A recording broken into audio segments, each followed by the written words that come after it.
Hello तपाईहरु कस्तो हुनुहुन्छ गुड मर्निङ म चाहिँ यहाँ उठेर अहिले किचनमा काम गर्दैछु अनि तपाईहरुलाई चाहिँ म आजको रेसिपी चाहिँ के छ भन्ने कुरो चाहिँ म देखाउने छु अनि तपाईहरुले भिडियो हेर्दाखेरि चाहिँ फुल भिडियो हेरेर सपोर्ट गर्नुस् होला सब्स्क्राइब गरेर लाइक शेयर गर्नु नबिर्सिनुस् होला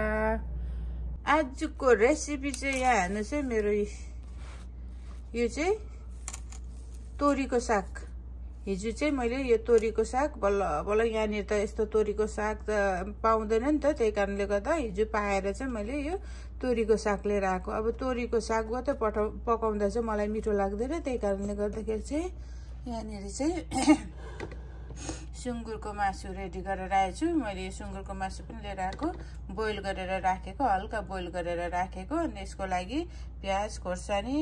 यो लसुन त मेरो अलरेडी बनाएर राख्छु म र लसुन चाहिँ यसरी बनाएर राख्छु लसुन अनि बेसी मसलाहरू नदिकिन म पकाउँछु अनि तोरीको साग लगाएर म कसरी बनाउँछु तपाईहरुले हेर्नुहोस् होला यहाँ करेला पनि काटेर यसरी रेडी गरेको छु अब करेलालाई चाहिँ म क्रिस्पी प्रकारले फ्राई गर्छु अहिले चाहिँ मैले यसमा चाहिँ नुन र के अरे लेमन लगाएर यहाँनिर राखेको छु यसलाई अब यसमा चाहिँ के मसलाहरू लगाएर यसलाई फ्राई गर्नुपर्छ कुरुम कुरुम पारेर फ्राई गर्नु आँटेको आजको मेरो रेसिपीहरू चाहिँ यस्तै छ है यसको रेसिपी चाहिँ अहिले आउँदैन खालि मेरो यो तोरीको साग अनि सुँगुरको मासु अब चाहिँ म बनाउनु गइरहेको छु कराई बसाइसकेको छु म चाहिँ यहाँ खानतेल लाउँदैछु खानतेलमा पकाउनु पर्यो कम्ती खानतेल लगाइदिन्छु अलिकति हिङ लगाइदिन्छु म चाहिँ हिङ लाउने गर्छु हिङले चाहिँ धेरै काम गर्छ है ग्यास्ट्रिकहरू हुँदैन त्यही कारणले गर्दाखेरि म चाहिँ हिङ लाउँछु अलिकति जिरा पड्काइदिन्छु त्यहाँदेखिको लसुन यो मैले रेडी गरेर राखेको छु लसुन चाहिँ मेरो लसुन चाहिँ हरदम रेडी नै हुन्छ लसुन म चाहिँ बेसी जस्तो चाहिँ मेरो डिसमा चाहिँ लसुनै हुन्छ क्या मलाई चाहिँ लसुन मनपर्छ त्यही कारणले गर्दा लसुन पुरा लाउने गर्छु तर एक प्रकारको एकदमै मिठो हुन्छ है लसुन मजाले लगाएर सब्जीहरू बनाउँदाखेरि चाहिँ एकदमै मिठो हुन्छ क्या लसुन मजाले पाकिसकेको छ अब यो प्याज र खोर्सानी लगाएर पकाउँछु यसलाई पनि अलिक पकाइदिनु पर्छ म चाहिँ पहिला आज चाहिँ म पहिला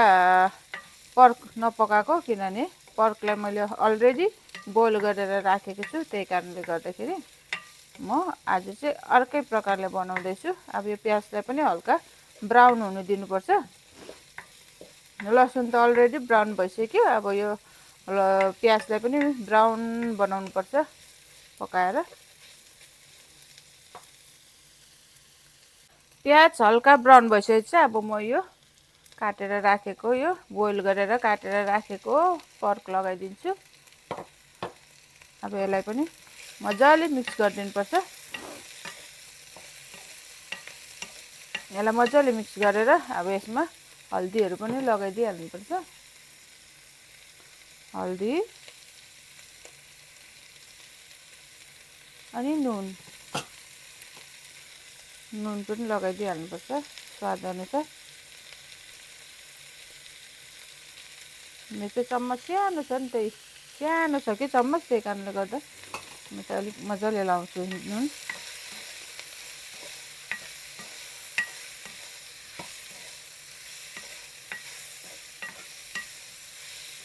अब यसलाई मजाले पाक्नु दिनुपर्छ यसलाई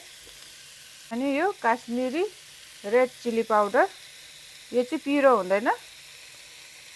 कलरको लागि चाहिँ एकदमै राम्रो हुन्छ क्या यो काश्मिरी रेड चिली पाउडर चाहिँ एकदमै राम्रो लाग्छ मलाई चाहिँ कलरको लागि खोर्सानी यसको उयो पनि पाउँछ यसलाई पिसेर राख्दा पनि हुन्छ तर मैले चाहिँ पाउडर लिएर आएको यसलाई एकछिन पाक्नु दिन्छु म मजाले पाकिसकेको छ पर्क अब म हल्का यहाँ टमाटर लगाइदिन्छु अनि टमाटर लगाएर चाहिँ एकछिन पाक्नु दिनुपर्छ टमाटरलाई अब यो टमाटर पाकिसकेपछि चाहिँ अनि म तोरीको साग लगाइदिन्छु माथिबाट।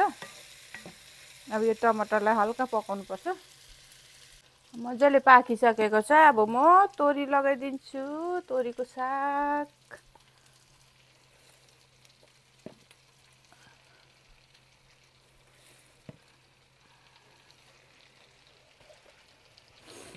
अब यसलाई मजाले मिक्स गरिदिनुपर्छ। यो चाहिँ लतक्क गलिहाल्छ। हेर्दाखेरि अहिले यति देख्दैछ, तर अहिले पकाउँदा पकाउँदा यति हुन्छ क्या यो तोरीको सागहरू चाहिँ। राईको साग, तोरीको साग पकाउँदाखेरि यति भइहाल्छ। अहिले यति थुप्रो देखेछ, कराईमै नउठिरहेको छ। अहिले पाक्दै गएपछि अलिकति हुन्छ।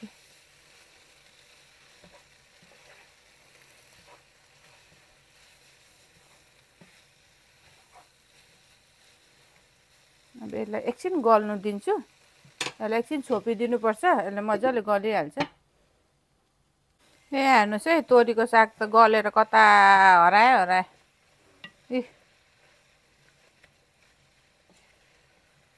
नामबाटै तोरीको साग यति देखिन्छ, पकाउँदाखेरि त यति हुन्छ हो। अब यो पाकी पनि सकिहाल्यो तोरीको साग।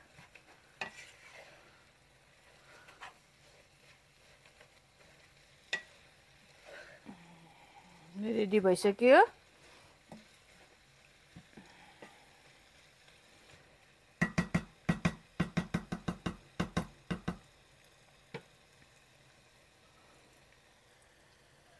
रेडी भइसक्यो। पर्क अनि तोरीको साग मिक्स गरेर मैले यसरी बनाएको रेडी भइसकिसकेको छ। यहाँ हेर्नुहोस्, एकदमै मिठो हुन्छ यसरी पकाएर खाँदाखेरि।